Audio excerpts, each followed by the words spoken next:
As many have said before, the Lumix S5II is a really good deal.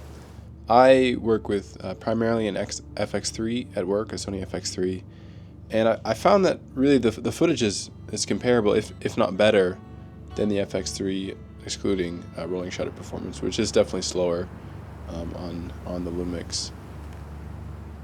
I found the footage grades really well and fits in really well with my workflow. Having 6K open gate is really convenient, especially if you're planning on shooting anamorphic or, as I do quite often, shooting with the expectation that sometimes I'll have to crop vertically. The extra resolution and just the taller frame makes it much easier to do such.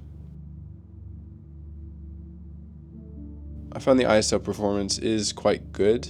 It's got two base ISOs, one of 640 and the other of 4000. There is a noticeable jump from 3200 to 4000, and you can see, the second base kicking in.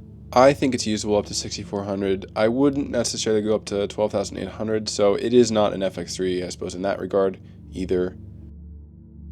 In terms of exposure latitude, it doesn't do amazingly with underexposure. It gets a pretty strong green tint. But on the overexposure side, I'd say it performs quite well and maybe even gets a little cleaner as you overexpose.